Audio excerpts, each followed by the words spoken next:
shall be the policy of this nation to regard any nuclear missile launched from Cuba against any nation in the Western Hemisphere as an attack by the Soviet Union on the United States, requiring a full retaliatory response upon the Soviet Union.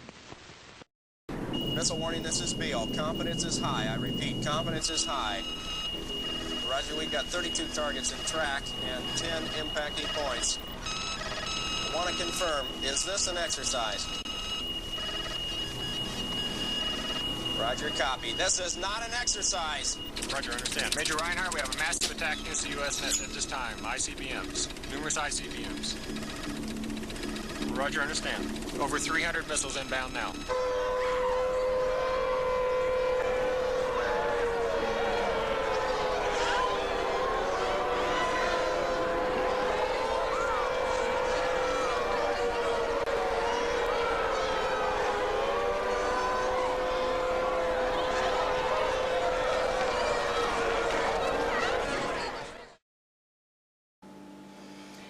Hey everyone, I know that was a real dramatic opening for our story today, but that's the craziness of our story, is we are literally talking about the end of the world.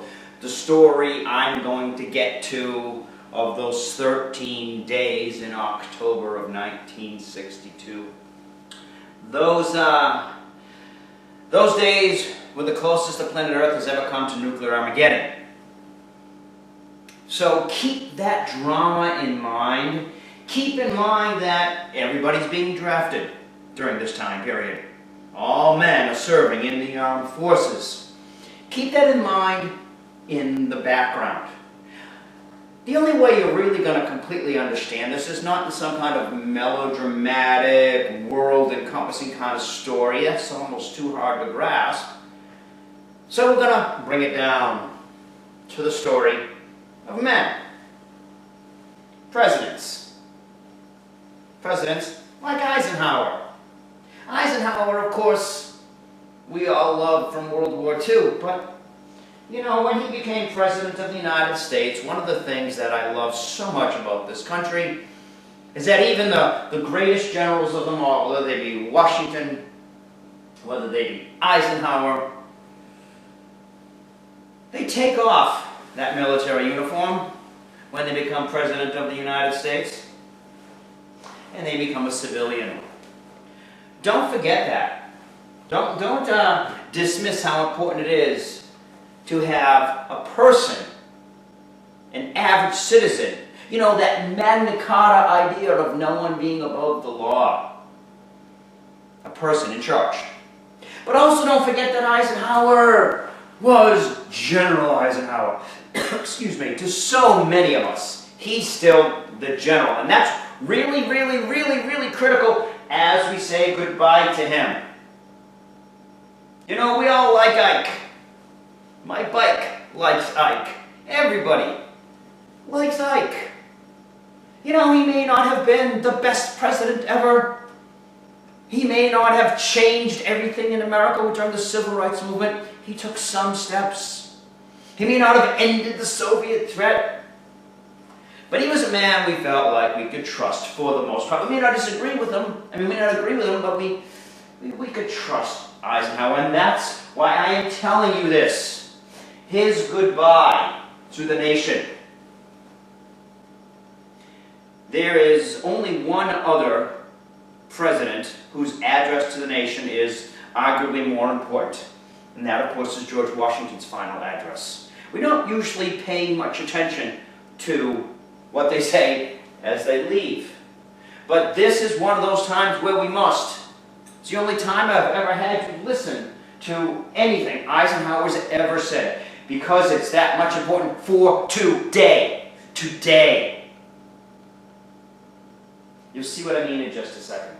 So the date is January of 1961. We'll talk about the new president coming in just a second. And Eisenhower was the first president of the United States to ever coin this term. He really brought it into our lexicon, the idea of the military-industrial complex. It's something that Eisenhower warns about.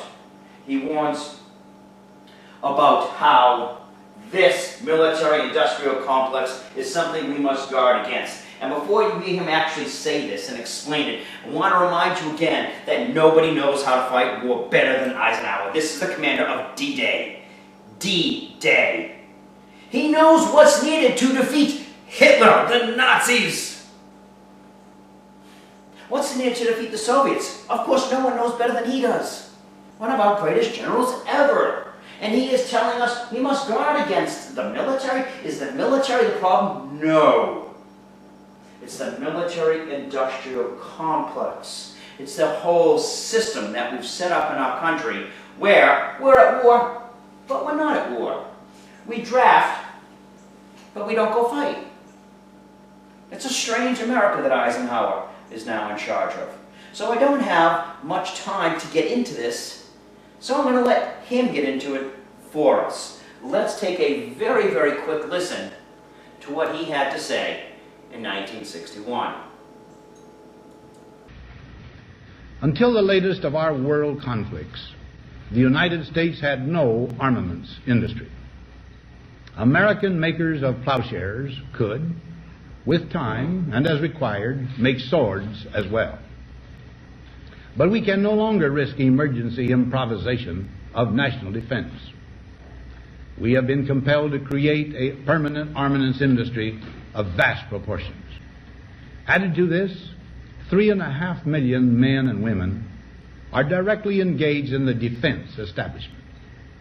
We annually spend on military security alone more than the net income of all United States corporations. Now, this conjunction of an immense military establishment and a large arms industry is new in the American experience. The total influence, economic, political, even spiritual, is felt in every city, every state house, every office of the federal government. We recognize the imperative need for this development, yet we must not fail to comprehend its grave implications. Our toil, resources, and livelihood are all involved. So is the very structure of our society. In the councils of government, we must guard against the acquisition of unwarranted influence, whether sought or unsought, by the military-industrial complex. Now, on Friday noon, I am to become a private citizen. I am proud to do so. I look forward to it. Thank you, and good night.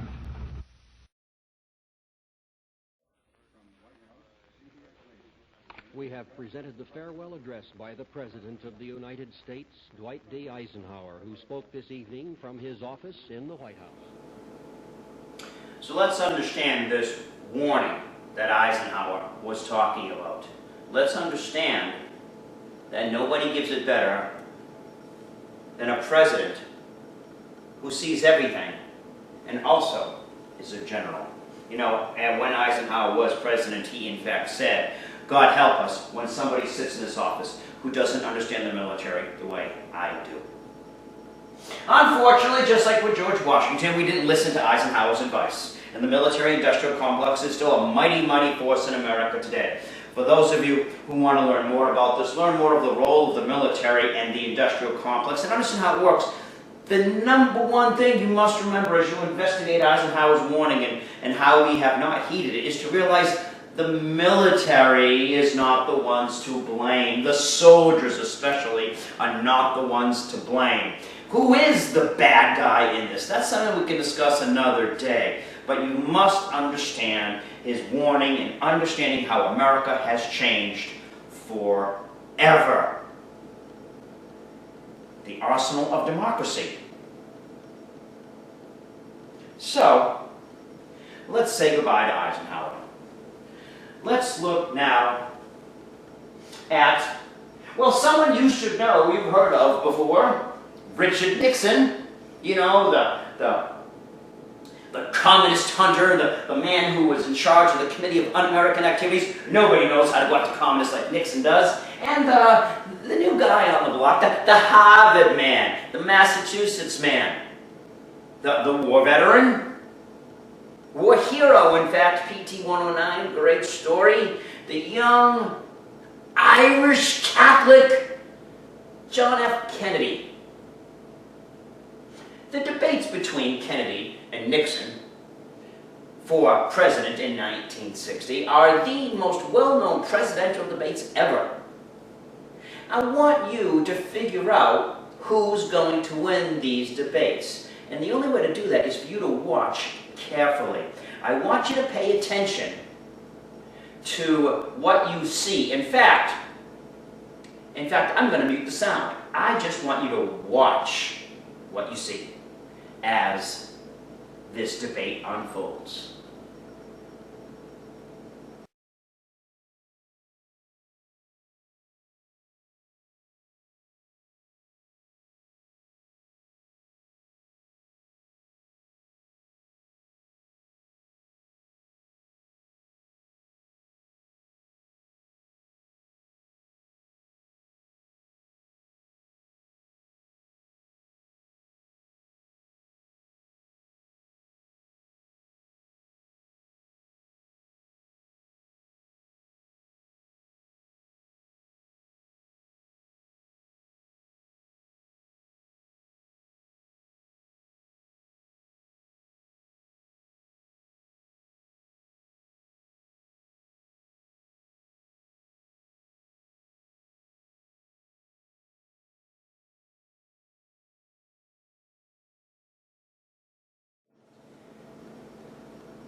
We were watching. Who do you think won? Who do you think instilled you with more confidence as the next president of the United States? Need I remind you, everybody, that we are at the height of the Cold War, that we are building nuclear weapons everywhere, that there are communist spies all over America, at least that's what we think. Who do you have faith in? Now, most of us would say, you know, the guy who went after the communists, Richard Nixon. But does he instill you with faith in this? You know what's interesting about this debate? During this debate, in preparation for it, John F. Kennedy wore makeup. Richard Nixon did not. Lots of people polled afterwards noticed Nixon's eyes going back and forth. Shifty eyes. Who did you feel more confident in? Well, overwhelmingly, Americans were polled after this debate was over, and overwhelmingly, those who watched on TV thought John F. Kennedy won the debate. But here's the incredibly important and fascinating next part. Those who listened to the debate on the radio thought Nixon won.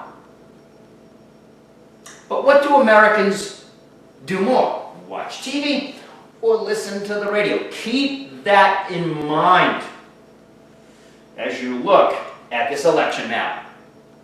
One of the closest elections in American history, not the closest, but one of the closest elections in American history. You can see, if you look especially at the popular vote, that the pie graph itself is almost exactly 50-50, the popular vote being 49.6% for Nixon and 49.7% for Kennedy.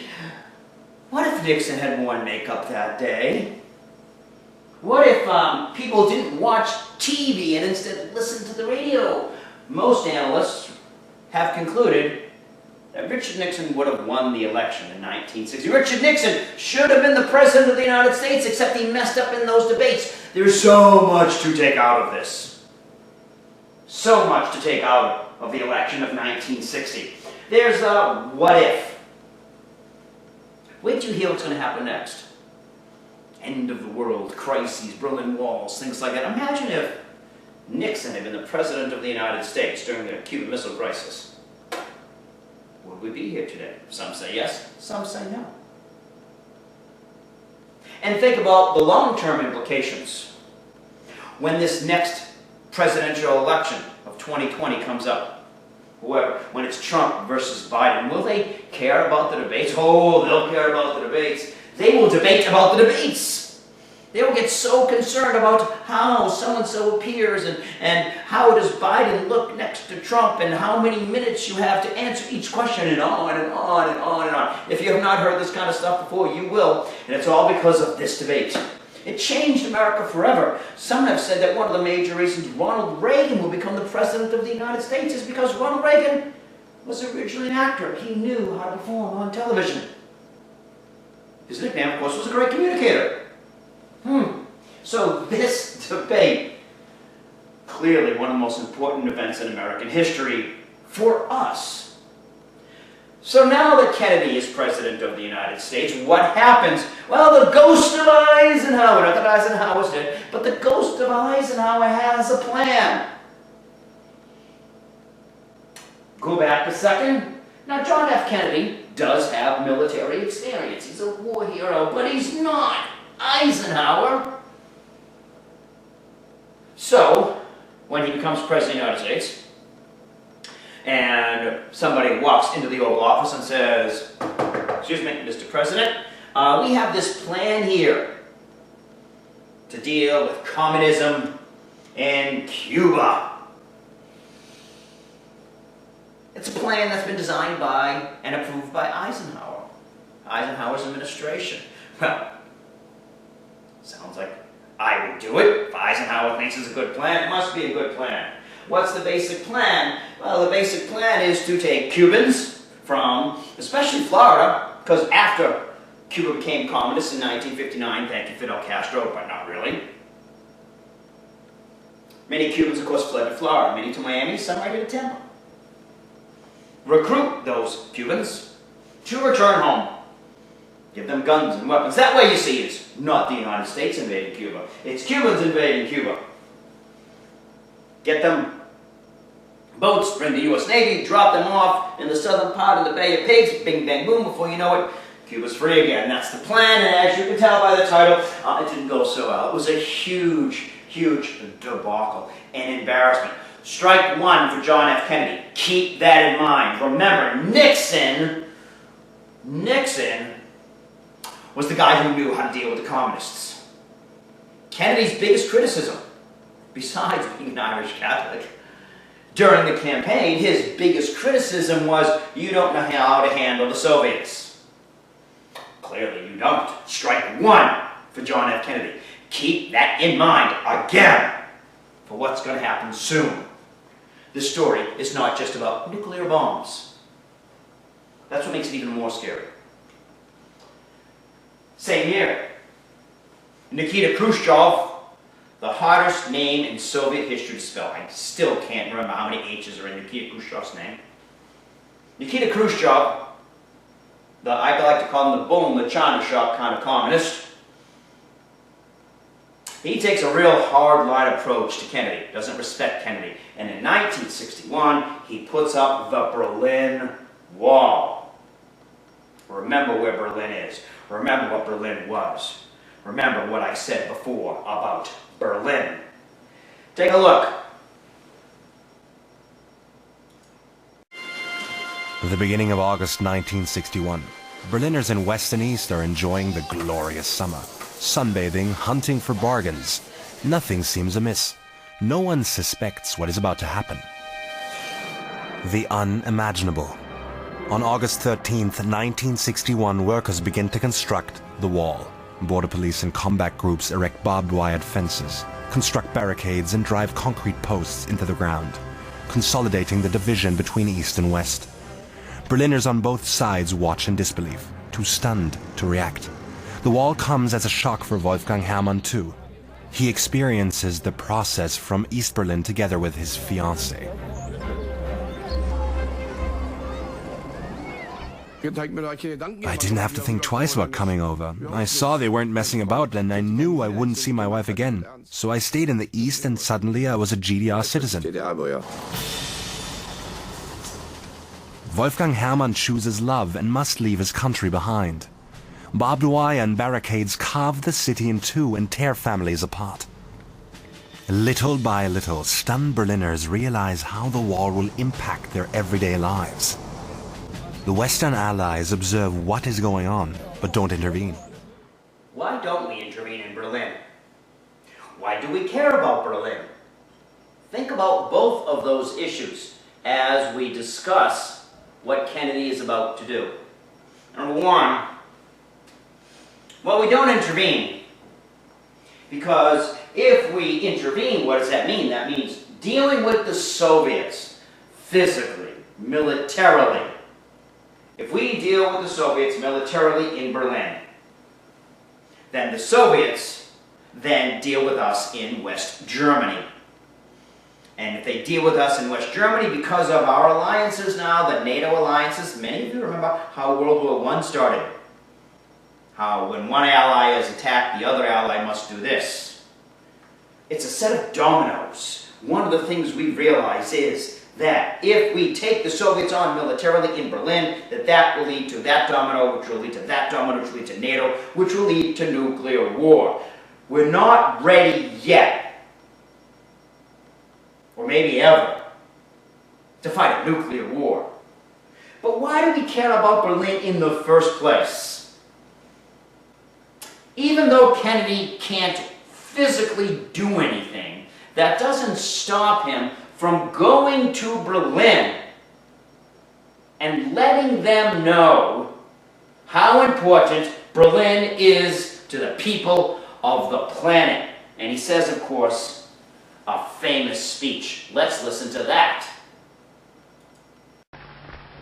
There are many people in the world who really don't understand, or say they don't, what is the great issue between the free world and the communist world. Let them come to Berlin.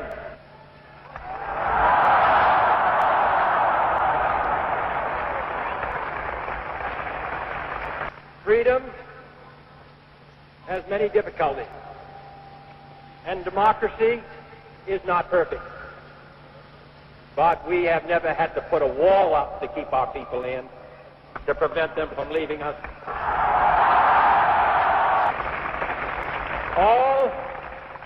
All free men, wherever they may live, are citizens of Berlin. And therefore, as a free man, I take pride in the word, Ich bin ein Berliner.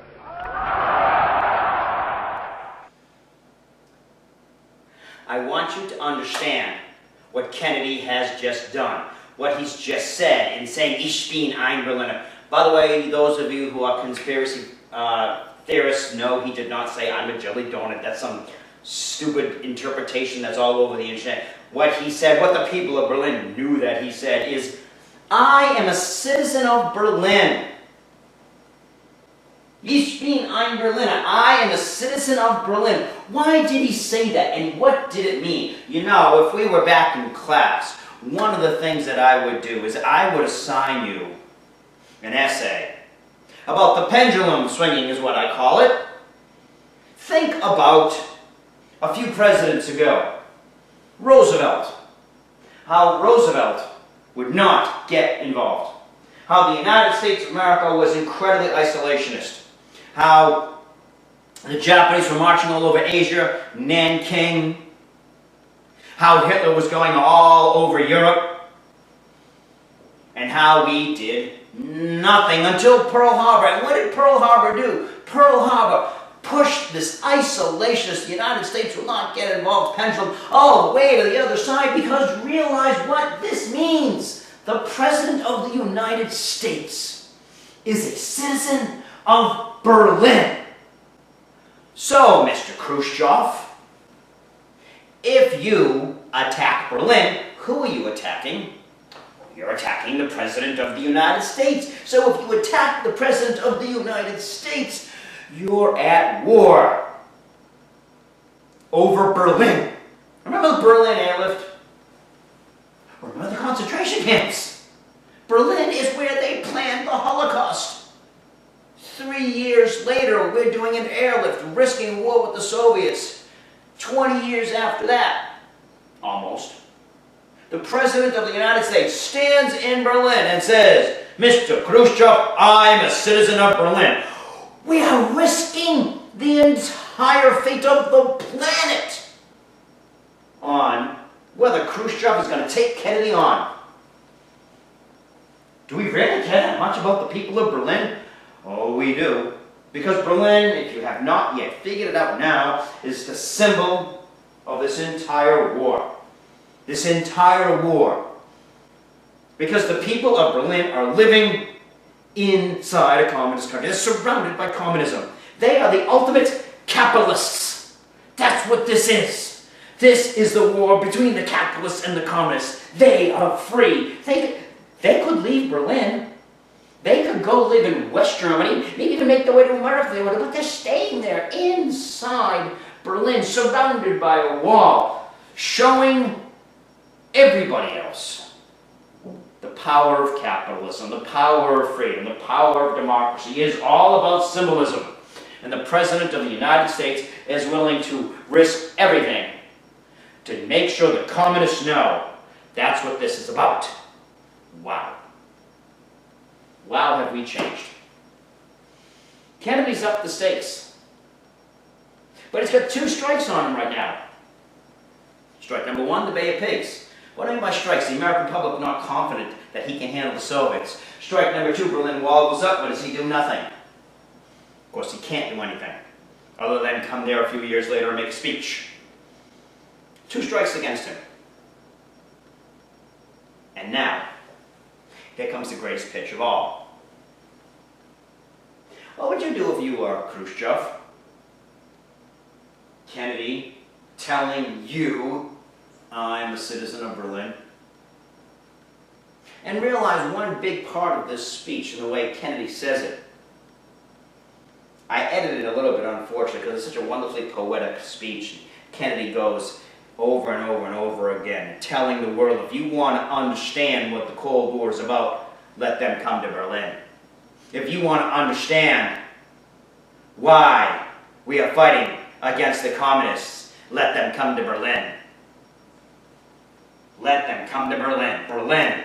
Berlin is what it's all about. So what are you going to do about it, Khrushchev? Oh, he's got something in mind. Because Khrushchev has a new friend. Fidel. I mean, what did Fidel do after the Bay of Pigs? You know, go back for just a second. We've invaded Cuba. We, the United States of America, with all of our nuclear might, are going to get rid of Castro and make Cuba a free country again. I mean, we can't have a communist country just 60 miles south of Key West. So what would you do if you were Fidel Castro? And what would you do if you were Nikita Khrushchev? Of course you'd become friends. Premier Khrushchev, comrade. We need your help. Of course we will help, comrade. Whatever you need. I am afraid of this United States, of their power. Is there anything that you can do to help? And of course, you all know by now what Khrushchev says. He says to Castro, would a few nukes help?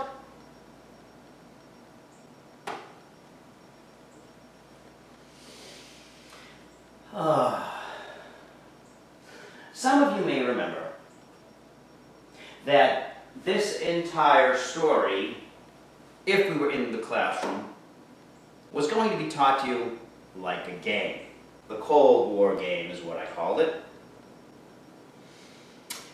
And I would have set the boys against the girls and asked you to play the game and have all these scenarios and see how you do against the communists, and you would finally have reached scenario 10. What would you do if you made it this far in the game and you were the President of the United States? Let's go ahead and read this if you don't mind. The most critical event in Cold War history is upon you. The date is October 14th, 1962. A spy plane known as a U-2 has taken pictures of Soviet missile bases on the island of Cuba.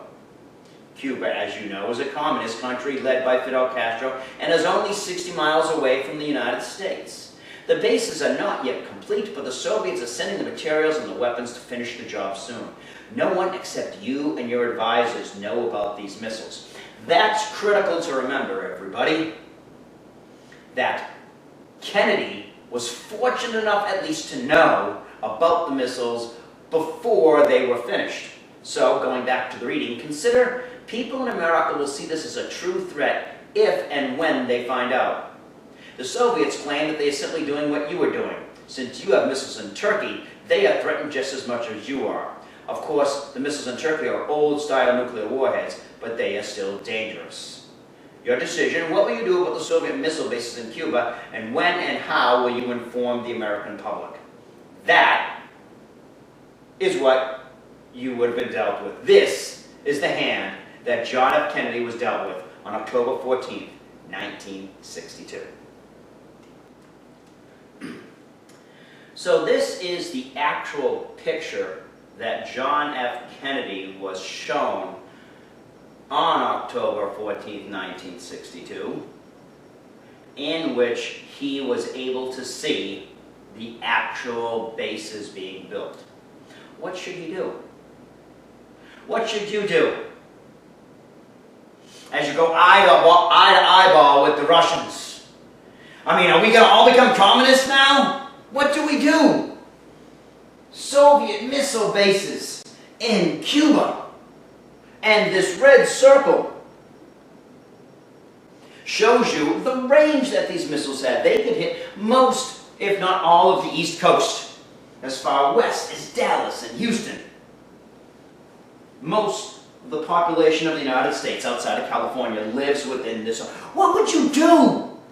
How could you tell the American people, we've got nukes in Cuba right now? What do? Do you keep it a secret?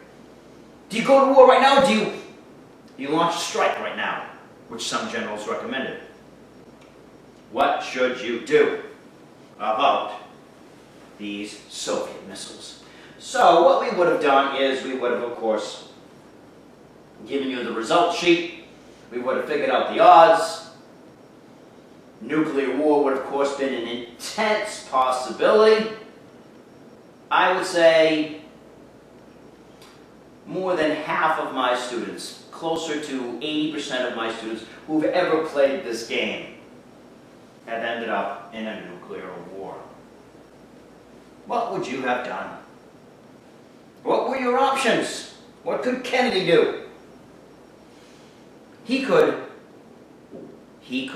send planes to destroy the missile bases before the missiles were completed. The problem with that, there's two problems. Number one, there's no guarantee of getting them all. Number two, if the Soviets have any left, they might launch them. Number three, an attack on Cuba would be seen by the Soviets as an attack on their ally, which would cause them to go into Berlin, which would cause us to defend Berlin, which would cause them to go into West Germany, which would cause us to respond. Nuclear war.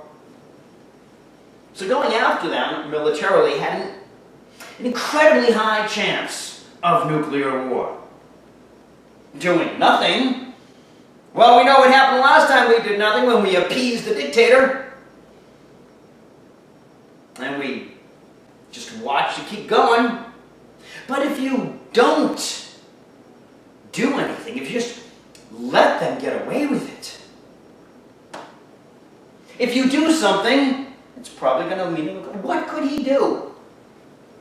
Well, the very first thing he decided to do was he decided, about a week later, to speak to the nation. Ask the grandparents, do they remember this speech? Do they remember how terrified they were? It was announced to everybody. The President will be speaking tonight, a matter of grave importance. And everybody listens. First of all, there's only 3 networks, there's no cable, there's no internet. Everybody listens when the President of the United States gets on TV. All the networks cover it, and everybody did. And I want you to listen to this now too. Good evening, my fellow citizens. This government, as promised, has maintained the closest surveillance of the Soviet military buildup on the island of Cuba. Within the past week, unmistakable evidence has established the fact that a series of offensive missile sites is now in preparation on that imprisoned island. The purpose of these bases can be none other than to provide a nuclear strike capability against the Western Hemisphere. Only last Thursday, as evidence of this rapid offensive buildup was already in my hand, Soviet Foreign Minister Gromyko told me in my office that he was instructed to make it clear once again, as he said his government had already done, that Soviet assistance to Cuba, and I quote, pursued solely the purpose of contributing to the defense capabilities of Cuba, unquote. That, and I quote him, training by Soviet specialists of Cuban nationals in handling defensive armaments was by no means offensive. And that if it were otherwise, Mr. Gromyko went on, the Soviet government would never become involved in rendering such assistance, unquote. That statement also was false. Acting, therefore, in the defense of our own security and of the entire Western Hemisphere, and under the authority entrusted to me by the Constitution, as endorsed by the resolution of the Congress, I have directed that the following initial steps be taken immediately. To halt this offensive buildup, a strict quarantine on all offensive military equipment under shipment to Cuba is being initiated. All ships of any kind bound for Cuba, from whatever nation or port, will, if found to contain cargoes of offensive weapons, be turned back. It shall be the policy of this nation to regard any nuclear missile launched from Cuba against any nation in the Western Hemisphere as an attack by the Soviet Union on the United States, requiring a full retaliatory response upon the Soviet Union. I want you to hear those words one more time. One more time. As an attack by the Soviet Union on the United States, requiring a full retaliatory response upon the Soviet Union. What does a full retaliatory response mean? A full retaliatory response? We all know what that means. That means we launch every nuclear weapon we have. That means World War III. That means the end of the world. The President of the United States has just said to the world, we're going to go to World War III. World War III. You launch a missile, it's World War III, buddy. I mean, talk about going eyeball to eyeball with Khrushchev. It's the ultimate game of chicken. Who's going to back down? We were so close to the end of the planet. And this is proof, as everybody headed for their bomb shelters. Check this out. When President John F. Kennedy announced that U.S. intelligence had revealed that the Soviet Union was setting up nuclear missile sites in Cuba, there were many different types of reactions from the American public. Kennedy informed the American people on the evening of October 22, 1962, and the initial reaction most experienced was a sudden state of shock. They listened in fascination and horror as the president announced his intentions to set up a quarantine around the tiny island nation of Cuba. However, as the days progressed and the crisis worsened, public reaction turned from shock to panic. Many citizens truly believed that a nuclear exchange was imminent, and therefore did everything they could to prepare for such an eventuality. Grocery and supply stores were overwhelmed with customers racing for items the public felt it needed.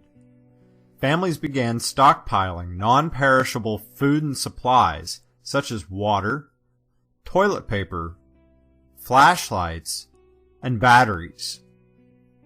Some families constructed fallout shelters and stockpiled supplies inside them. Unfortunately, most could not afford shelters, so they stockpiled their necessities inside basements or another location in or near their home. Many saw religious implications in the global events that were unfolding. They were certain that the approach of nuclear war signaled the beginning of the end of the world. Special church services were held during the crisis, and many sought to confess their sins before any bombs began falling. Aside from the panic, there was also a wave of protests that swept across the nation. Angry citizens protested against nuclear weapons, declaring that these dangerous devices would eventually lead to the death of everyone.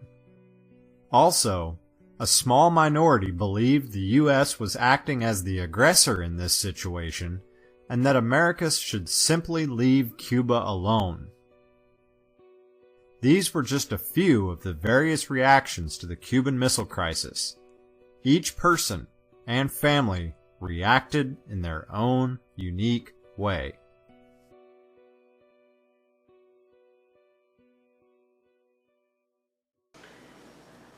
I want to give you a second or two to let this all sink in.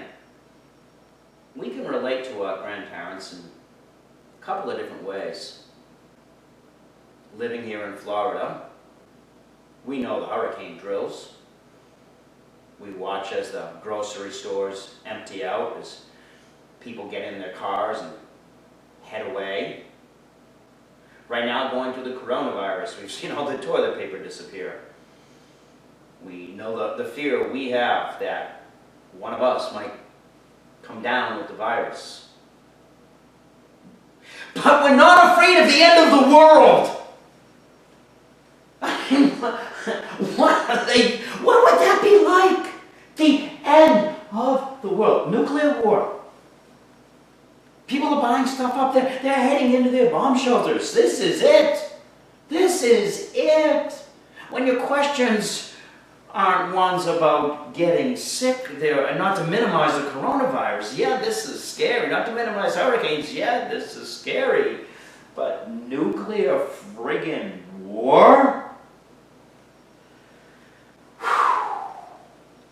One of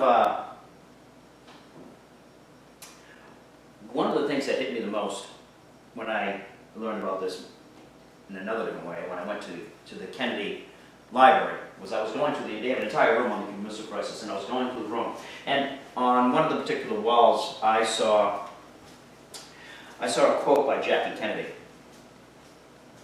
Now, before we read the quote, I'd like to remind you that Jackie Kennedy and John Kennedy were a beautiful couple, that they got along very, very well. Yes, there may have been issues with infidelity and things. I'm not going to get into any of that, at least not now. They had children in the White House, one of the first couples to have children in the White House in a long time. She was a mother. She was a good wife.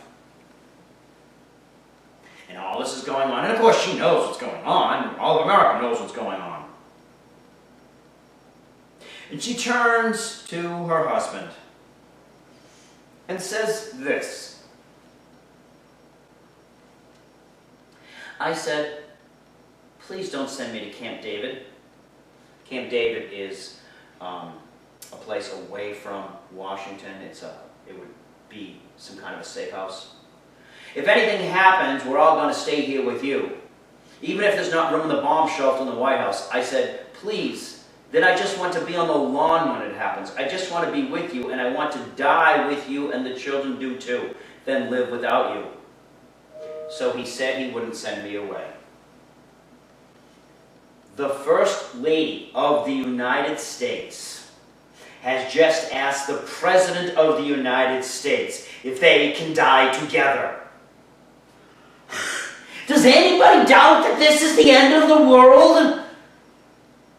I want to die with you? How close we all came. How did we get out of it all? Well, one of the best movies you can ever watch. Based on a very, very, very short book. How short? This particular copy, for example, only has 106 pages, written by Robert Kennedy himself, Bobby Kennedy, John's brother, who was the Attorney General, who was right there, is the greatest story you'll ever read as far as drama goes. And the movie based on the book 13 Days. I mean, you want to watch a movie, guys?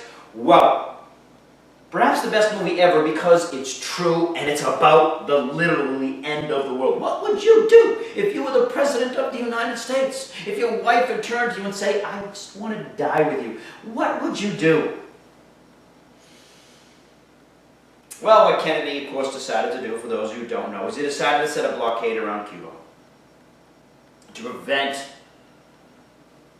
the missiles from being finished. This was a middle-of-the-road plan. He was not destroying the missiles right away like all of his generals recommended. He wasn't appeasing them like everybody was afraid of. It was a middle-of-the-road, but it was still a risk. This blockade, if one of the Soviet ships ran the blockade, and we fired on that ship like we're supposed to do in a naval blockade, then that would have led to World War III as well. So this in no way, his blockade was not some kind of brilliant strategy that saved the world. It was a middle-of-the-road strategy that still risked the end of the world. And we have to be at least a little bit critical of Kennedy in this moment. Yes, in so many ways we can say he saved the planet. But we all know that this also is about politics. And we know that John F. Kennedy has two strikes against him.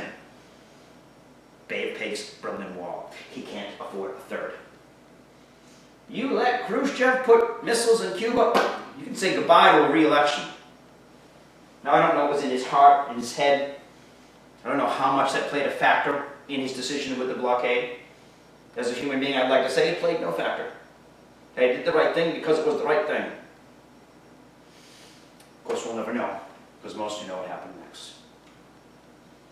So what is this legacy of the coldest part of the Cold War? Now that we have looked down the end of the muzzle, as we came this close to ending the planet, what are we going to do next? Well, the bad news is we're not going to all of a sudden kumbaya get rid of our nuclear weapons. Heck, we still have nuclear weapons. We ain't getting along to go with Russia right now anyway either, are we? And we will talk later on about at least how we do figure some things out, like we put a phone in the White House so that Kennedy can pick up the phone and call Khrushchev instead of having to rely on so-and-so talking to so-and-so talking to so-and-so and hoping to get the message right, which is what actually happened during the Cold War. But this is a real time for us to take stock of how close we came. My God, we almost ended all life on the planet. We almost ended it. What's the legacy of all of this? Well, the bad, of course. The nuclear weapons that we now have. Third world dictators all over the planet. The enemy of my enemy is my friend, as we talked about, I believe, in our very first Cold War discussion. That we would have to deal with all these people later, the Saddam Husseins, the Manuel Noriegas, and the Osama bin Ladens, and others. The us versus them mentality that created so many of these other problems. The military-industrial complex, as Eisenhower talked about earlier, and how America now, today, has more weapons, or makes more weapons than the next 9 countries combined. And, of course, the threats of the loss of our freedoms as Americans are investigated. Freedom of speech, etc., etc., etc. So, an awful lot of bad came out of this Cold War. How about the good? I mean, what possible good could come out of nuclear Armageddon? Well, how about your cell phone? How about the technology that's allowing you to watch this lecture? 1951, the very, very first computer came out, okay? The UNIVAC 1. They were developing this even as early as World War II. They were developing computers and ways of dealing with scientifically fighting this Cold War. You will find it kind of interesting, however, is that the very, very first computer, which weighed 29,000 pounds, It could perform 1,905 operations per second, almost 2,000 operations every single second. Your phone can do it 3.36 billion instructions per second, and doesn't exactly weigh 29,000 pounds. It weighs, the iPhone 6 anyway, weighs about 4.5 ounces. So we've come a little way, but we also know that the number one reason why your iPhone can do so much for you is because of space. Sputnik, the first Soviet ever launched into space. NASA, the organization that will launch everything into space. The space race. Why was it a race? We'll get to that in just a second. It was a race we weren't winning, by the way. The Soviet first satellite to orbit the Earth, first animal in space, first human in space, first woman in space, first spacewalk, first space station. The American first. First American to orbit the Earth in 1962, and the first death in space. Not exactly a great list. We're losing to the Soviets, guys! And if you thought Berlin was an important symbol, and again, remember the importance of symbolism. There are countries all over the planet trying to decide, should we be capitalist or should we be communist? Well, the communists can do the most difficult thing ever on Earth. They can leave it. The communists, all the things they can do. Yuri Gagarin, the first human in space, are communists. They put a woman in space in 1963. We didn't do it until the 1980s, more than 20 years later. I guess those commies seem to know what they're doing. So what we need is a scientist who can get us somewhere else. I mean, you've all heard of the Apollo missions.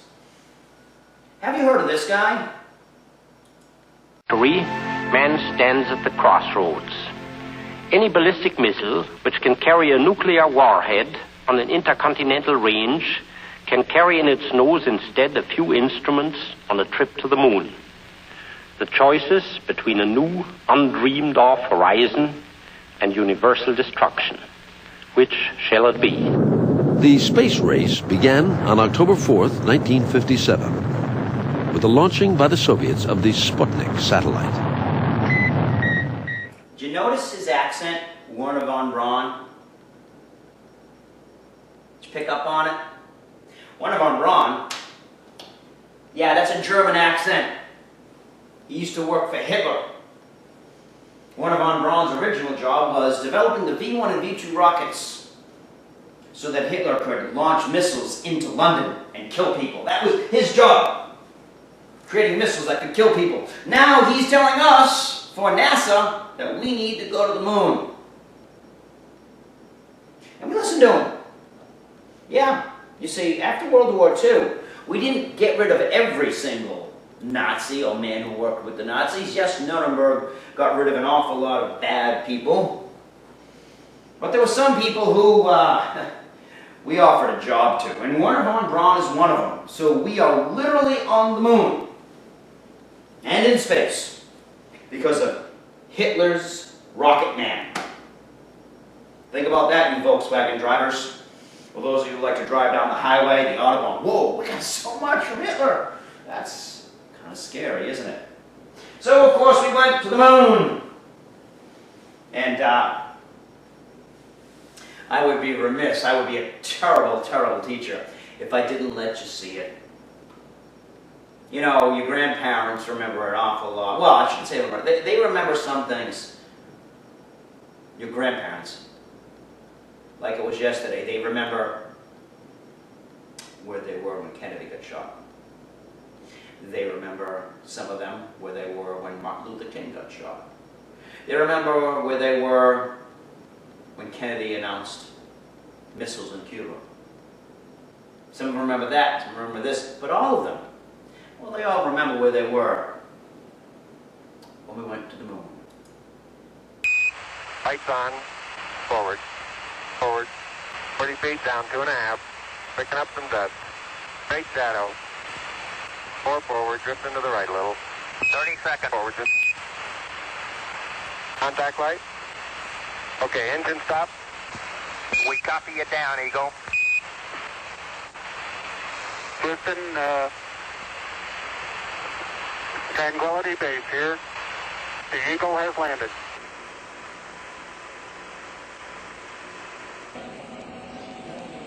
This is Apollo Control Houston at 105 hours, now into the flight Apollo 11. Our current plan is to have crew members aboard the Eagle to eat and relax for a little while prior to starting EVA prep, so we won't know with certainty or have a reasonable time hack until about an hour before the scheduled event. 街の通りにはかなり多くの人が見られますが、大多数の人はもちろんテレビを見られるホテルのロビーとか休憩室に集まっています。私たちは待っているところで l'homme pour la première fois prenne pied sur la Lune. Les rues sont loin d'être vides naturellement, mais naturellement aussi c'est surtout dans les halls d'hôtels, les bars et les appartements que les gens se groupent, c'est-à-dire partout où ils peuvent trouver un récepteur de télévision. Et nous attendons tous. Während die Welt darauf wartet, dass ein Mensch zum ersten Mal den Mond betritt. And the world waited. July 20th, 1969. It is said that 500 million people gathered at TV sets around the world to wait for the first Earthling to set foot on the moon. Countless millions more listened on the radio to the voices from the moon. This is Neil, radio check. Neil, this is Houston, loud and clear. Break, buzz, this is Never before had so many people been attuned to one event at one time. The world waited, curious, wondering, aware, like a sleeper wakened in the night by a faraway sound. A moment sensed, more than understood. What?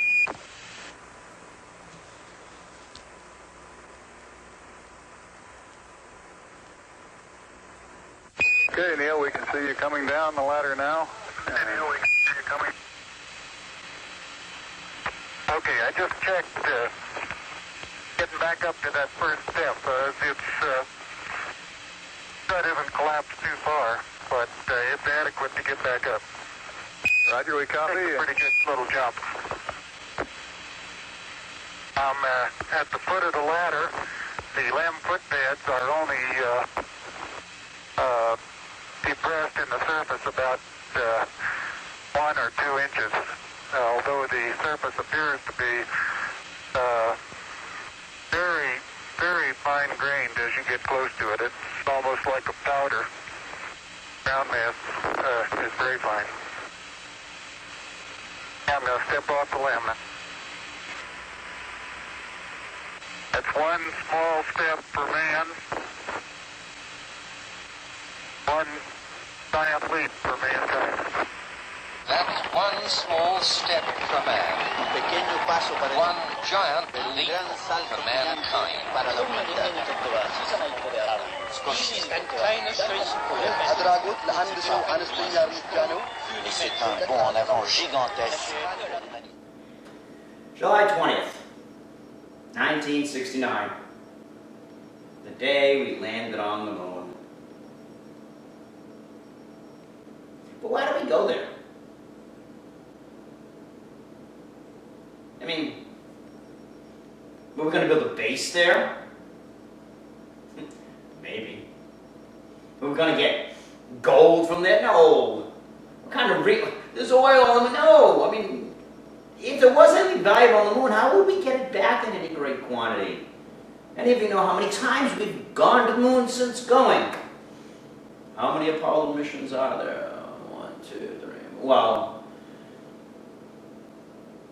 most of you probably don't know. In fact, the only other Apollo mission you're probably aware of is Apollo 13, which is famous for never making it. The most successful failure ever. We haven't gone to the moon since the 1970s. And now the Chinese are going to the moon. Why are they going to the moon? Do they know something we don't? Let's finally understand why we went to the moon. Why did we go to the moon, Mr. Kennedy? Well, even though John F. Kennedy was not there when we finally made it. Most of you know why. He is the one who started it. And this is what he said. I mean, I really want you to think about why we went to the moon.